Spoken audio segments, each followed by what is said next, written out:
Hi, welcome to AmericanBeerTV.net. I'm Bill, this is Kenny, and we're going to be talking to you today about the history of Belgian beers. I have to admit, when I got started into craft beer, you know, I love stouts, IPAs and the like, but with all the terminology, Belgian beers were kind of a mystery, and honestly maybe a little expensive, and I was afraid to go out and pick up a $14 bottle of something that I didn't like. So yeah, Belgian beers were always like exclusive. Yeah. You know? And they always had like the cork top, and or there was Chimay, and you know, yeah, Chimays were always like $10 a bottle. Exactly, and so it can be a little intimidating, but we're going to take that out of the intimidation factor out of this for you today. We're going to break down some of this terminology to help make it a little bit more accessible to you. For instance, people talk about a Trappist ale or an Abbey ale. What's the difference?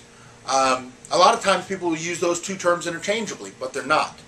Now, a Trappist ale, there's about 6 monasteries. It's actually brewed in a religious Catholic monastery in Belgium, and there's 6 of them. There's Orval, Chimay, Westmalle, Westervelten, I think that's how you say it, Roquefort, and Eckel. Those are pretty much the only ones that can be called Trappist ales. And so they're actually brewing the beer for the church. Right. So the proceeds from the sales of those beers are going to the everything church. goes to the church. The whole point was to nourish the priests. The priests go through long periods of fasts, and that's where doubles and triples came into, because they wanted a heartier beer to help sustain them through these periods of fast. Yeah, so it's a great idea. So instead of having like a canned food drive, they would just make beer to supplement there you go. their cost. So, and they're, by law, they're the only breweries, they're the only beer that can be called Trappist. Now, what's a Trappist? A Trappist denotes an order from the La Trappe Abbey in Normandy, in France. There were a lot of these monasteries in France. A lot of them got burned down and destroyed during the French Revolution and the Napoleonic Wars. And most of the ones that survived are in Belgium. And thus, that's why we know them more as Belgian today than French. But Trappist was a religious order. Really doesn't have anything to do with the beer. Has more to do with the religious affiliation of the monasteries themselves. So that's a Trappist ale. Now we have an Abbey ale. Now there were lots, and like I said, there's lots of other abbeys that were around. Some of them brewed, some of them didn't. Well, some of these companies, especially around World War II, World War I, World II, got the idea, hey, we can approach them, use their name, and sell it like it's a Trappist ale. And those became Abbey ales. For instance, there's a couple of them. Affligem is owned by Ale Brewing Company in Belgium. Marceau, the French beer, is licensed by Duval. So these are actual monasteries that exist, and a portion of the proceeds go back to the church as kind of like licensing. But those are going to be called Abbey ales. Okay? And then we finally have the Abbey style ales. And that's basically anyone, anywhere, who wants to brew a beer that is similar to one of these beers that are brewed at an actual Abbey.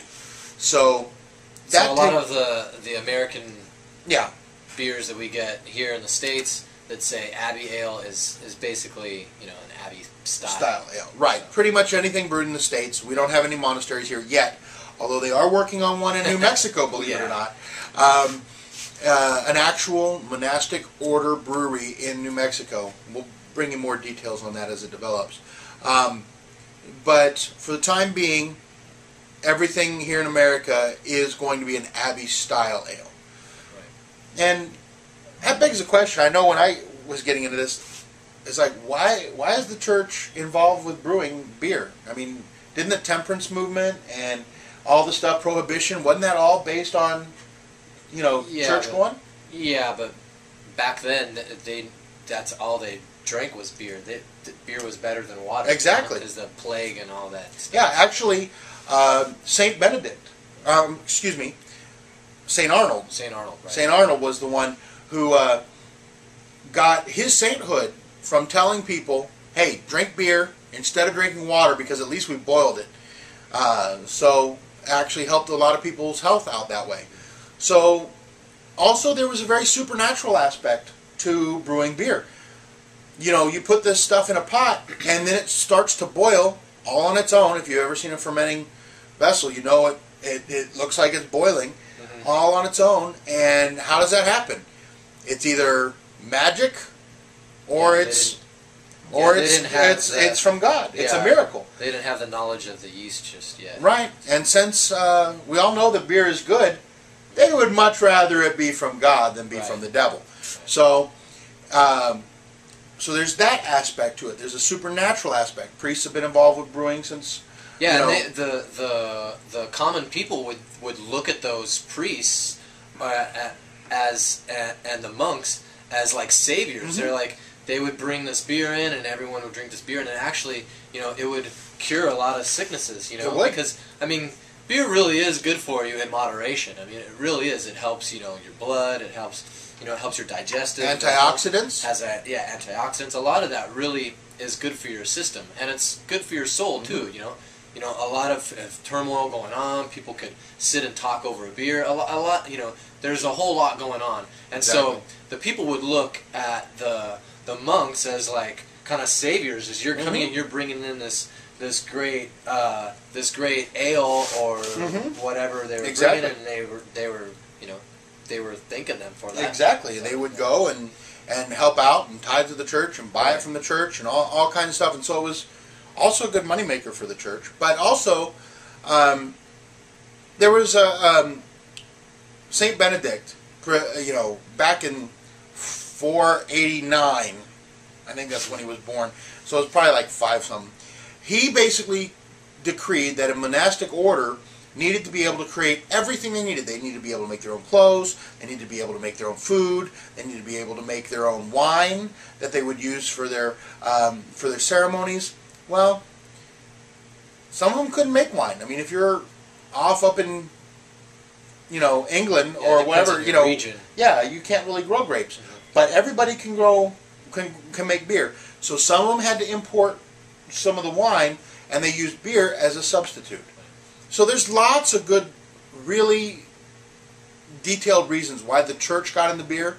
Part of it was the supernatural aspect of it. Some of it was just good business. But I'm very glad they did, because they made some fantastic beers. And over here in America, we're now really being able to explore some of these.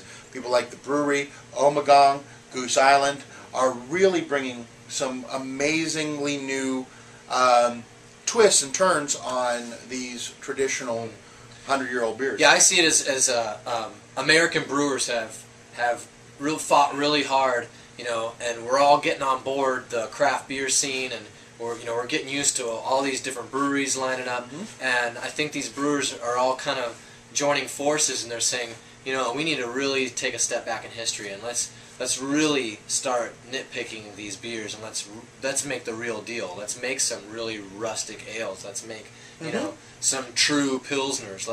Let's not just make American style beers. Let's go back and let's replicate those really old style beers. Exactly. Berliner Weiss are starting to come back around again. All these really cool old styles that have been extinct for so long, they're starting to bring them back from the dead. So it's science is helping, with some of the Midas touch and some of the things that Dogfish Head are doing. So we're gonna be exploring history throughout the American craft beer scene, and to really understand where we're at and where we're going, you need to know where we've been. So and you need to watch American Beer TV. That's right. So stick with us. Cheers. Have a good one. Cheers. Good craft beer.